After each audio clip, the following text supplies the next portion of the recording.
মুছলমান পুৰুষক টাৰ্গেট কৰিবলৈ আপুনি কোন? আপুনি সামান্য এজন মুখ্যমন্ত্ৰীহে। মাত্ৰ 1825টা নিশাৰ আলহীহে আপুনি। এই কেইটা নিশাৰ মাজতে আকৌ কোনোদিনা আপুনি খহি পৰে তাৰো ঠিক নাই। কাৰণ কোটি কোটি টকাৰ গৰাকী হলেও আপোনাৰ নিজৰ এটা দল নাই। কেতিয়াবা কংগ্ৰেছ, কেতিয়াবা বিজেপি, আন কেতিয়াবা কি হয় কোনে জানে। এটা দল নিজাকৈ খুলি লৈ তাৰ অল ইন হ'ব পৰাকৈ ধনী মানুহ আপুনি এতিয়াও পোৱাগে নাই। আমাৰ কাৰণে আপুনি ধনী মানুহ, কিন্তু নিজাকৈ ঢল টকা ৰাজনৈতিক নেতাসকলৰ তুলনাত আপুনি তেনেই দৰিদ্ৰ মানুহ। গতিকে নিজা দল নথকা মুখ্যমন্ত্ৰী ওলমি থকা পকা কঁঠালৰ দৰে। কেতিয়া দুপচকৈ সৰি পৰে তাৰ ঠিকনা নাই। এনে এক অনিশ্চয়তাৰ পাৱালৈ আপোনাৰ ইমান দম্বালি কিয় মুখ্যমন্ত্ৰী? মুখ্যমন্ত্ৰী, মই বহু বিবাহৰ পক্ষপাতী একেবাৰে নহয়। মই নিজেও এগৰাকী পত্নী। নিজৰ স্বামীয়ে আন কাৰোবাক কেৰাহীকৈ চালেও পত্নীৰ মনৰ বনত ভয়ংকৰ জুই লাগে। কিমান কাজিয়া হয় এইটো কাৰণতে। নিজৰ স্বামীয়ে আন এগৰাকীক বিয়া কৰাই আনি ঘৰত সতিনী সুমুৱাই দিলে কোন পত্নীয়ে বাৰু ভাল পাব? মুখ্যমন্ত্ৰী, মাক দেউতাক, সখুদৰ, বন্ধু, পত্নী, সন্তান নামৰ এই সম্পৰ্কৰ শব্দবোৰৰ কোনো ধৰ্ম নাথাকে। এই শব্দবোৰ সকলো ধৰ্মৰ বাবে একেই। এই শব্দৰ গৰাকীবোৰৰ বুকুৰ আৱেগবোৰক ধৰ্মই পৰিচালনা নকৰে মুখ্যমন্ত্ৰী।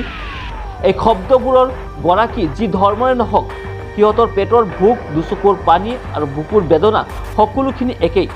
গতিকে এজন স্বামীয়ে পত্নীৰ বৰ্তমানত আন এজনীক বিয়া কৰাই সতিনী কৰি আনিলে প্ৰতিগৰাকী পত্নীয়ে কান্দিব। তাত হিন্দু বা মুছলমান বুলি কোনো কথা নাই। আৰু সেইবাবেই গৰিষ্ঠ সংখ্যক মুছলমান পুৰুষে দুগৰাকী বিয়া নকৰায়। এয়াই প্ৰকৃত সত্য। কিন্তু মুখ্যমন্ত্ৰী, তাতো কিছু কথা আছে। তাৰ মাজতো আকৌ বহু মুছলমান পুৰুষে 2 বা ততোধিক পত্নীক বিয়া কৰায়, যিদৰে বহু হিন্দু পুৰুষে 2 বা ততোধিক মহিলাক বিয়া কৰাই পত্নী কৰি ৰাখে।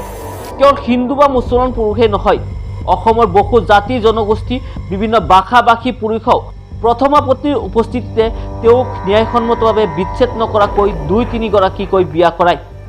কোনোবাই মোক নকয় বুলি চেলেঞ্জ কৰিলে মই অসমৰ সকলো জাতি জনগোষ্ঠীৰ, জনজাতি আৰু সকলো ভাষা ভাষী ধৰ্মৰ পুৰুষসকলৰ নাম আৰু তেওঁলোকৰ বহু বিবাহৰ পত্নী কেইগৰাকী তাৰ উদাহৰণ প্ৰচাৰ কৰিম।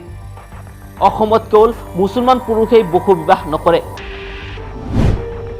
এই কথা আপুনি মনত ৰাখিব মুখ্যমন্ত্ৰী। কথা উলিয়ালে কিন্তু ওলাই যাব। আমাৰো মুখ আছে মুখ্যমন্ত্ৰী। অকল আপুনি কৈ থাকিব আৰু আমি শুনি থাকিম সেই কথা কেতিয়াও নক'ব। আপুনি পলিগ্যামি কৰা 100জন মুছলমানৰ লিষ্ট দিলে। আমিও হিন্দু আৰু আন বহু অমুছলমান পুৰুষৰ পলিগ্যামিৰ 1000টা নামৰ লিষ্ট আঁৰি দিম। এনেদৰেই বহু বিবাহ সন্দৰ্ভত এক দীঘলীয়া ফেচবুক পোষ্ট লিখি মুখ্যমন্ত্ৰী ডক্টৰ হিমন্ত বিশ্ব শৰ্মাক কেইবাটাও প্ৰত্যাহ্বান জনাই লেখিকা শিখা শৰ্মাই। News desk, Assam news 24।